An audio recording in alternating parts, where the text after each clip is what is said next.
Welcome back to another episode of In Focus with Haversine Funding, the podcast where we discuss insights, trends, and strategies that drive success within specialty finance. I'm your host, Nolan Reichert. Today, a familiar face, my right-hand man, Jeff. Jeff, thanks for joining us again. No, thanks for having me. It's nice to get out of the cage every so often. So today we have a very exciting and interesting topic. It's one of the first times, if not, I believe the first time we're talking about it on our podcast, and that is trade finance. It's been one of the sectors that has been growing the most in the recent years. It's also a sector that not many people are as familiar, intimate with compared to factoring or asset-based lending. So who better to have join us than Alisa Rusanoff. Alisa, thank you so much for joining us. We're very excited to have you. Likewise, thanks for having me on this Friday morning. Yeah. So for our viewers and listeners that may not know Alisa, I won't steal all her thunder. I'll have her give a quick introduction. But she is an expert and leader within trade finance. She's been featured on Bloomberg multiple times, as well as a number of panels that she has sat in, conferences that she has had speaking engagements regarding this topic. I could continue to go on and on. SFNet, 40 under 40, year 2020, I believe. She was also voted one of the top women in specialty finance. There's a number of accolades that I could continue to rattle off. But Alisa, for our viewers and listeners that may not be as familiar with you, could you give them a quick introduction into yourself? Sure. That's all marketing side. So I've been actually building some stuff as well. My spare time. So I'm coming from a trade finance industry for about 10 years. I've been focusing on building different funds backed by various types of LPs and investors. I was employee number one at a company with a LATAM focus, Fintech company, Market Capital. And I recently started a company called Eltech.ai that basically streamlines credit underwriting and fraud prevention tools for the lenders in the trade finance and the ABL industry. And many years ago, prior to trade finance, I did investment bank in New York. So based in New York for all these years, having fun. Jack of all trades. So real quick, before we get into it, could you kind of educate our viewers and listeners, in how you would describe what is trade finance, what kind of sets it apart, and when do you see the biggest need for trade finance? It's a great question because I don't think there is a refined definition of trade finance, specifically in the industry. So in my view, that's predominantly a true sales structure that provides investors with a security to purchase, whether it's a receivable or a payable type of transaction. So it's any type of supply chain investment strategy that provides investment and funding on the front side, which is receivable finance, or back end, which is basically payable finance. A lot of it does have to do with cross-border trade, which comes with complexity and comes with sophistication in terms of the tariff structures, the tax structures, the operational details, and could be also backed by other types of instruments like letters of credit or insurance backed by government or other types of esoteric structures that investors obviously like and feel comfortable when those are in place. Mm-hmm. Well, thank you so much for that. Kind of one of the big reasons why we thought this episode was so timely is a lot of individuals are seeing trade finance and supply chain finance in the headlines. Before we kind of get into some trends and other things, I kind of wanted to pick your brain a little bit. One of the major headlines that has been coming out is the situation with First Brands, and it brought up some questions on how these types of transactions are being monitored and secured. And I just kind of wanted to ask you, from someone that has been in the industry for quite some time, specializes in the space, without going into specific details, what leads to breakdowns within those structures, and what kind of lessons can be learned or how can they be avoided? Yeah, there certainly has been quite a few cases apart from First Brands Group in the last couple of months, as well as in the last couple of years. Some large names backed by the largest institutions like SoftBank and Iconic and others. So the space has certainly seen a lot of capital, a lot of interest, but it does go in waves, the way I've seen it in the last 10 years. So there's certainly interest because it does create spread for investors, which is important. So it provides the private credit type of opportunity to investors and other stakeholders. But unfortunately, every single wave ends up with some sort of specialty finance fraud or direct lending fraud. When I say specialty finance, it's basically lending to lenders. So the lenders themselves committing some sort of fraud or committing some sort of structures that are not necessarily great from a credit and operational and legal perspective. So there could be some gray areas, right? Like future receivables and other types of structures. That is a different risk appetite for investors for sure.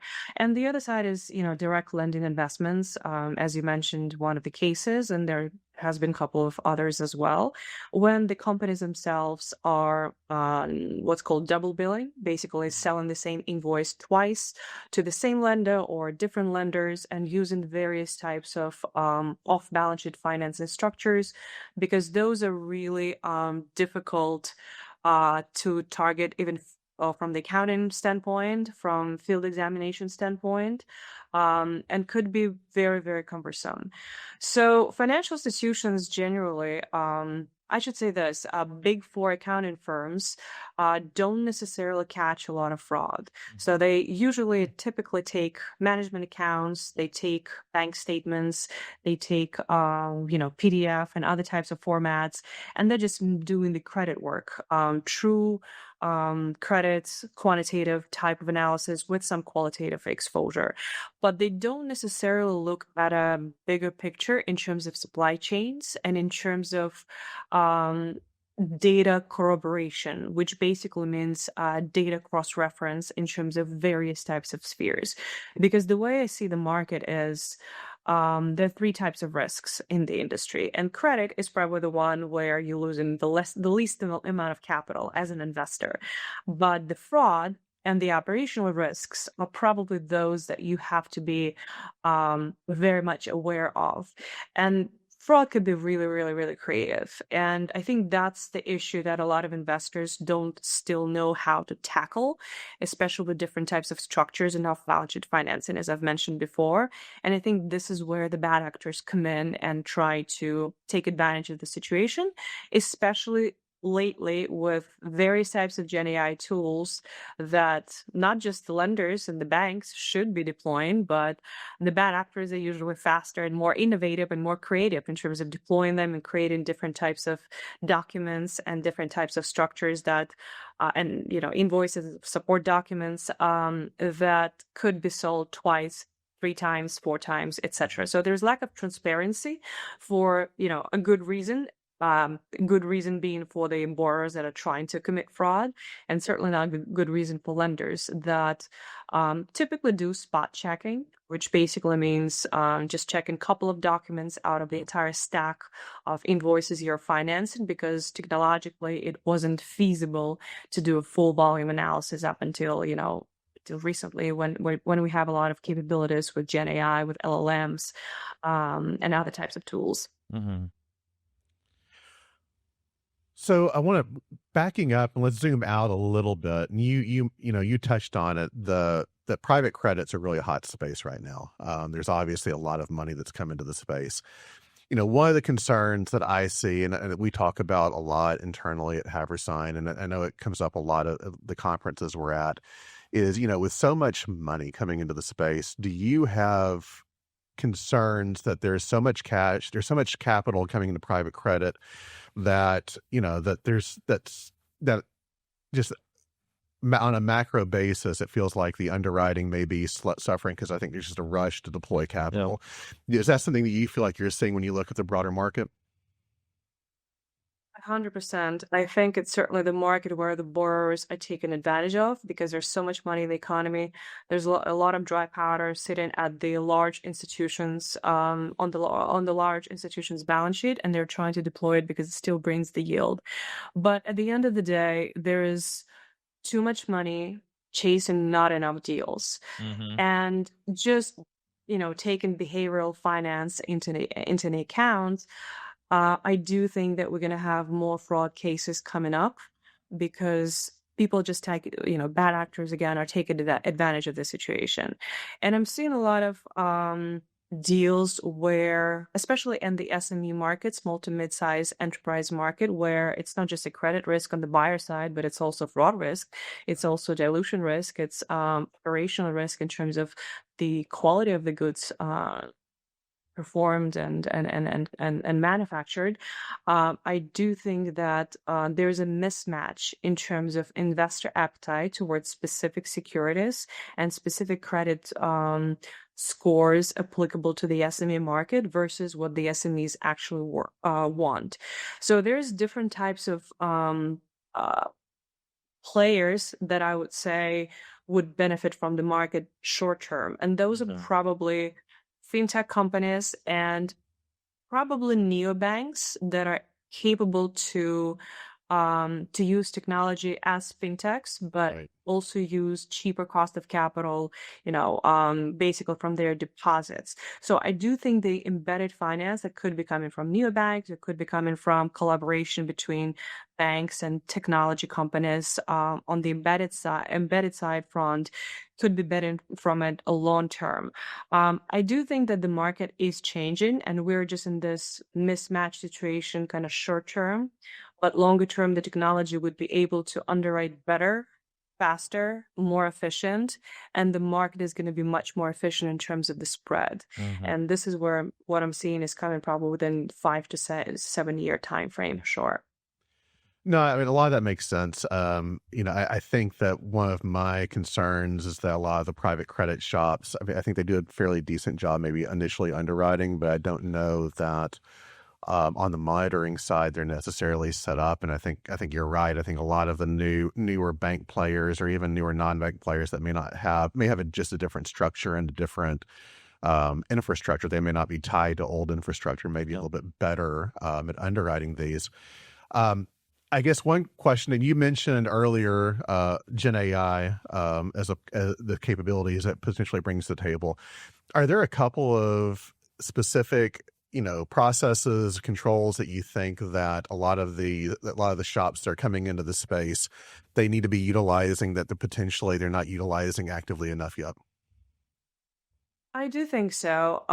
So there is quite a few areas working with unstructured data where you can use LLMs pretty efficiently and really streamlining the entire process of that. And this is something that, we're working on with a very talented guy in the industry, Tomer Ben Yaakov. And we are seeing a lot of demand and appetite towards streamlining the process all the way from origination and unstructured data and all the way through credit memo creation and all the way to the payment reconciliation side.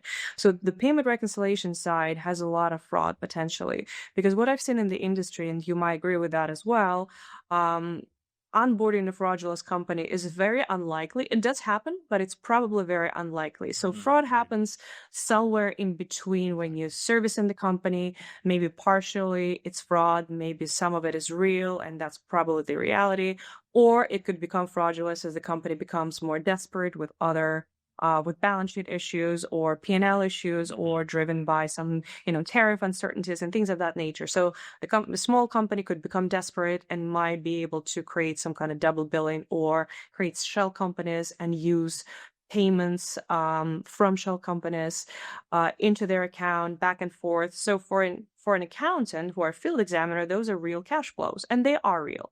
But no one is checking every single entity. No one is checking manually, right? No one is checking where the entity is incorporated, the ownership of every single entity, the affiliates of the entity, cross-border trade, and the I would say the judgment LLM system at the back end would need to understand if the company has revenue of X, how much of supply chain has to be real financed in terms of an industry exposure. Someone is making, I don't know, coffee cups, right? How much ceramics do you really need to buy to produce X amount of volume of cups, 1 million cups that is being sold, to like large e-commerce or corporates.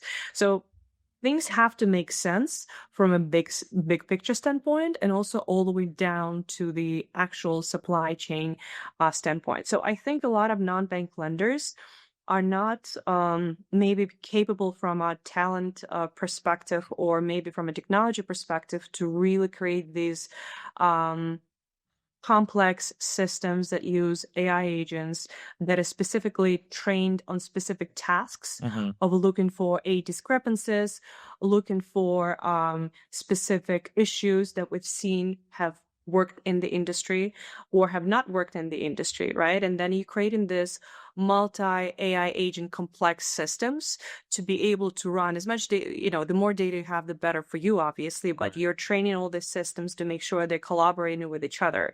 It's like an army of agents that are working for you all the time at the back end, right? But you are still, there's always human in the loop in terms of understanding where things could go wrong. So a lot of what should be built, and again, there is a lot of constraints obviously on that part, is rules based, right? But then you allow AI agents to step in and do the automated work for you in terms of a 360-degree automation and full volume understanding of all the documents and all the flows. No, I mean, one thing one of the things, obviously, when we do our internal monitoring, and I think it's very, very similar to kind of what you're talking to, it's really about tracking the cash. I mean, you've got to know where the cash ends up. And I think a lot of the transactions you're talking about, especially in trade finance, especially international cross-border trade finance, tracking cash it's just incredibly difficult. Even if you do have an army of people looking through the transactions, you're dealing with multiple entities, multiple currencies that are going cross-border. I agree with you. I think that agentic AI is probably the way it's going to have to go. And then you have got to mirror that with, okay, well, I know where the cash is going. Am I seeing the accounting impact of that? I mean, are payables going away? I mean, where is the cash ultimately ending up, and am I seeing it on the balance sheet? I think that's one of the biggest. I think that's one of the biggest potentials for AI is to, at least, like you said, help track transactions through the cash. I guess the cash conversion cycle, reconciliation, and then the reconciliation, and then basically have a human intervention saying, okay, is this going where I think it should go? And then am I seeing, is there the totality, the holistic picture, does it look right based on what I'm seeing in the cash flows? I think that's one of the biggest challenges. And you were able to give us some, because AI is such a hot word, and every group that we talk to uses it differently. You were able to give us some real world examples on how it's applied, and kind of looking into Eltech, your company. How are you guys using it? What is your mission? What are you driving? How are you finding it the most useful to implement in these transactions? Yeah, it's an important question because, as I mentioned, so working a lot with unstructured data on basically analyzing and understanding the entire set of documents, being able to 3D match all of those documents, making sure all the invoices have support documentation in a very automated manner, integrating with different types of systems, and being able to see the real picture. And what I mean by that, you could be provided various types of sets of documents, including the bank statements and the P&L and the balance sheet and then the cash flow statements, and sometimes insurance and warehouse receipts and all the other things that I'm sure every single lender has at some point underwritten in the past. But the problem is those also could be fraudulent, right? So you want to make sure you integrate it with the real life systems in terms of understanding if that's true. So if the container is actually en route, right? If the shipping is actually occurring, have the goods have cleared the customs, right, in the US or elsewhere. So the data is pretty fragmented in the US and other regions. So we're trying to tap into as much data as possible to understand and judge if the data cross reference points are matched, right? And there are other very interesting tools that we have in the roadmap in terms of satellite imaging. There are private companies that do that, and that's certainly helping the commodity trading sector. And that's, I think, going to open up a little bit of the fraud mitigation tools for trade commodity sector, because that's really, really high in terms of fraud risks in the UK and in the US and in the Middle East and other types of regions. So a lot of this are basically making a lot of it is really making sure that the data speaks and the big picture, the holistic picture makes sense. But a lot of it is really automating the process of creating investment memos, right? There is an origination process when you create in the first time the qualitative analysis, the quantitative analysis of the standard credit memo with credit scores and things of that nature. And then the other side, there's also evaluation memos. That's also an investment memo. You can run on a quarterly basis or on a monthly basis as much as you want, but where the payment reconciliation and the performance transactional history also flows back, and you're having a holistic picture understanding of those details as well. And also what I think, as I mentioned earlier as well, the payment reconciliation side is super, super important, but not just in terms of following the cash, but also in terms of the various details of the entities sending the cash, the ownerships of those, and the ownership of those entities sending the cash and receiving the cash, where those entities are located, the address for those entities. Does that match the address that's available in other public records, available in that country, that region, or in that state? But also the domain and other types of telephone details, LinkedIn. There's like when I was doing manual due diligence in the past, for example, I would go and read employer reviews for a company, right? Employee reviews for the company to make sure the company is real and they're real employees. There are a couple of websites that do that as well. So you're scraping various types of esoteric data to understand what could be possibility for fraud. So the ideal scenario is you have a tool that is creating field exam in a sense of a credit underwriting package with real life fraud prevention tools that making sure that credit data does make sense from a holistic standpoint. Okay, that's really interesting. I know you've probably been pretty busy working on that for some time. That's been, a tool that a lot of people may have tried to implement somewhat to some extent internally. But that's a big task. I mean, even, at our small shop, everything that we're trying to do when it comes to AI, it's still somewhat new. And our controller Eddie helps us a lot with that. I'm always pinging him, asking him stuff. It's like I think I know AI, but I really have barely scratched the surface when I get to talking to individuals that are really using it on such a deeper level instead of just asking ChatGPT which paint color I should choose. No, I mean, and what's interesting, I think one of the themes I'm getting from discussions, there is a massive universe of data out there, and it feels like AI at the very, very least. And again, this is always what I've kind of preached about AI is that at the very least it's a data mining tool. It's an ability to at least get to the data and collate and aggregate the data more efficiently. I think that the trick is obviously it's getting AI and the agentic AI tools trained to put it all together into something that's a little bit more easy to digest for the human element. So, I guess what I would ask based on that is, with the, it seems like there's a lot more data sources are becoming available to people as part of this, but how far away do you feel like we are from like seeing like an end-to-end trade finance workflows that are just basically either monitored, underwritten, everything with agentic AI tools? How far away do you feel like we are from that? I think we're still pretty far away, to be completely honest. You have to have a lot of controls in place when you're dealing with AI. You can't just put tons of data in, Perplexity or ChatGPT or Gemini, whatever systems you're using, and say, "Hey, make sense of it."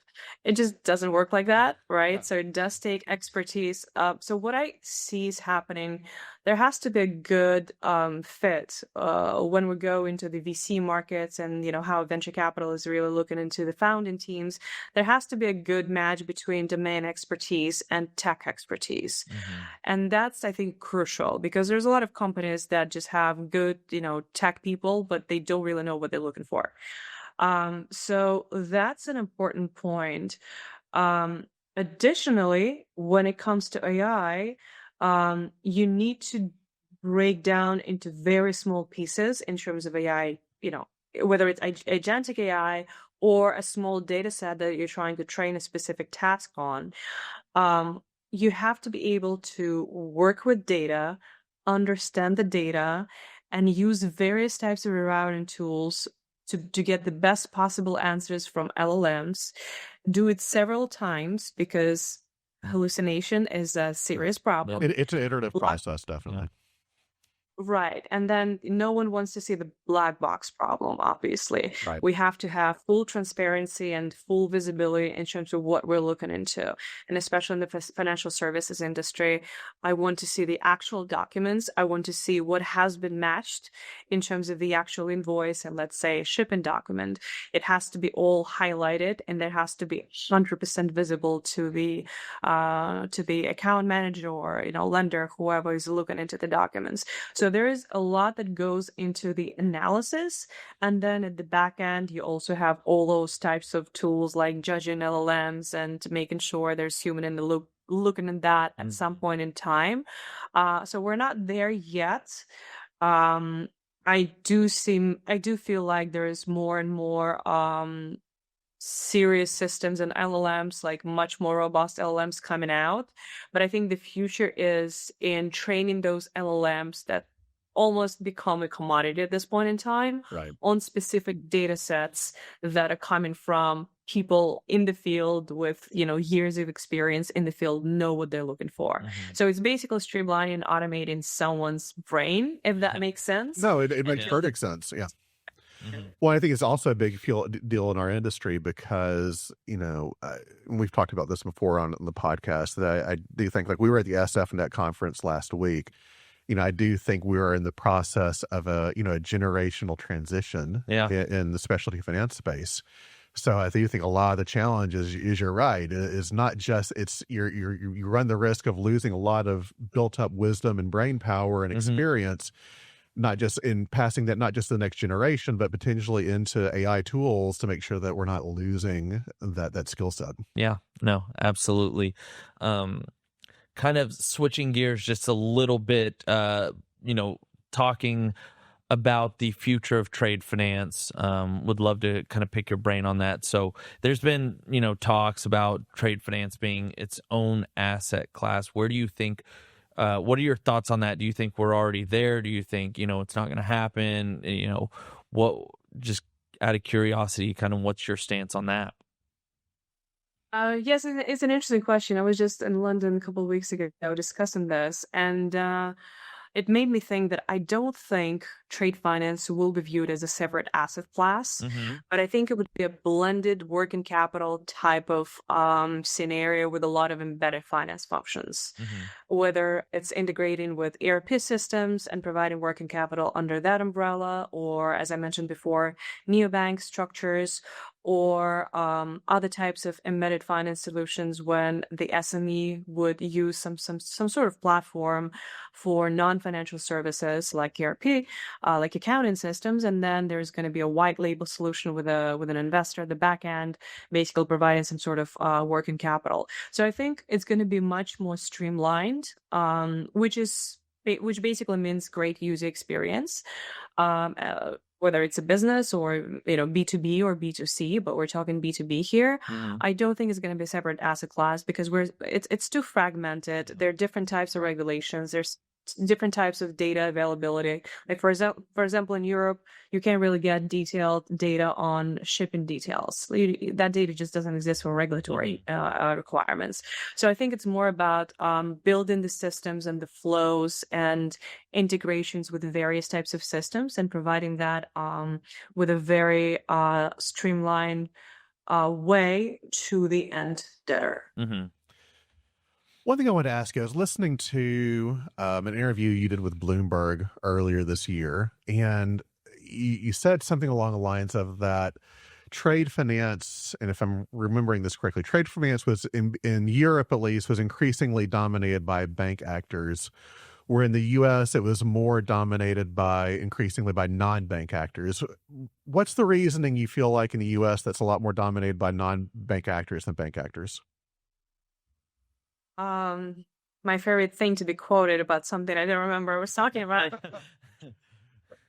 I'm joking. So I do think that that's a very temporary situation that happened since 2008, 2009 crisis, and that happened in the US for regulatory reasons, for capital treatment and other types of reasons. And that's predominantly about the SME sector, and the SME sector in the US is typically larger than SME sector anywhere else in the world. Sure. A couple $100 million is still an SME in the US. So the lines, the lines are pretty different. I do think that the non-bank lending sector since 2008 crisis has got tremendously big, because there's a lot of dry powder in the economy. So financial institutions, hedge funds, private credit funds, asset managers. A lot of asset managers are going into the trade finance space as well in the last couple of years, and we're seeing that. So there's a lot of capital chasing various types of opportunities. Public markets are very efficient in terms of spread. You look at the public debt right now for large corporates, and you were talking about, sometimes 50 basis point spread, sometimes 1.5 point spread. You can't really compete when you're not a non-bank lender. So the non-bank lending sector has been tremendously vivid in the last 10 years or so, over 10 years now, obviously, because A, there is a lot of capital in the economy. B, there's still a lot of fraud and operational risks and credit risks. So the default rate is obviously much higher than in other more efficient public markets or real estate or other types of, more credit quality types of investments. Sure. Mm-hmm. In other markets, there's much more transparency. For example, in the UK, private companies have to report their financial statements, right? So as a private company, you don't really have any, lack of data available out there. So UK lenders have all access and they can train their tools on the UK data. That's not the case in the US. So because of lack of data and too much capital, this is why, and constraints in the banking sector in terms of regulations, and banks do take some time, usually a couple of months, to underwrite a company. And for an SME, it's really a deal killer most of the time, especially when they're trying to grow or onboard new buyers, even though that buyer could be a highly, rated customer, but it does take some time for banks to underwrite those types of relationships. Mm-hmm. So this is where the non-bank lending sector has been thriving, being able to underwrite within, 2-3 weeks on average, I think, and being able to provide capital, certainly much more expensive than the bank, but also not as expensive as fintech companies, mm-hmm. right? So I think there's 3 layers: fintechs that can't really afford cheap cost of capital. That's just not how venture capital works, and this is not how risk appetite works for relatively younger players in the industry. Then there is non-bank sector that could vary anywhere from a couple of points spread and all the way to 5 to 7 to 10 point spread. That could be a pretty fragmented market as well. And the banking sector that does cover a lot in terms of sales volume, because they're targeting very large companies, talking about S&P 500 and others. But in terms of the number of companies, and the SMEs are driving power in the US economy generally. I think that's still sitting in line in the non-banking sector, which again could be changing in the next 5 to 10 years, just given what we've discussed. Yep. That's really interesting and some good insight. This conversation has been incredible, and what I like to do with my guests, before we wrap things up, I like to ask them for, a takeaway or words of advice. So I'd be curious, just from your perspective, your experience in the space, what are key takeaways or advice that you would give lenders or fintech operators that are looking to innovate within trade finance? Well, first of all, talk to me. We're joking. There we go. There's the plug. Exactly. No, but I think learning and being on top of what's coming and what has come is super important, because trust me, bad actors are much more innovative than the lenders and faster in adopting these types of rules. So I do think that we're still going to have a lot of, maybe not a lot, but quite a few fraud cases before in the direct investment kind of sector, before the lenders realize that they have to be able to use much more efficient tools in understanding the entire structure and the cash flows and the entire analysis, and being on top of different types of what I would suggest to do, and that's probably atypical for private credit lenders, but follow the venture capital markets. Just get some press releases in the venture capital and see where those guys are pouring their money in, because they understand the problem. They're aggressive from a capital deployment standpoint, and they are viewing all those types of problems. If you see, like in the last 10 years, for example, there has been a tremendous inflow of capital into the payment industry, right? And we're seeing, interesting companies in terms of like stable coins and other types of tools recently. See where the venture capital is investing their money, because this is where the change is coming probably in the next couple of years. And guys like Andreessen and QD and a couple of others. I think that's probably the advice I would give. Okay. Well, I really appreciate that. And I really appreciate you for taking the time to sit down and speak with us today. I know we've been excited for this one. For our viewers and listeners, could you tell them where they can find you, follow your work, keep up with you? Sure. I'm a LinkedIn person, so please find me on LinkedIn.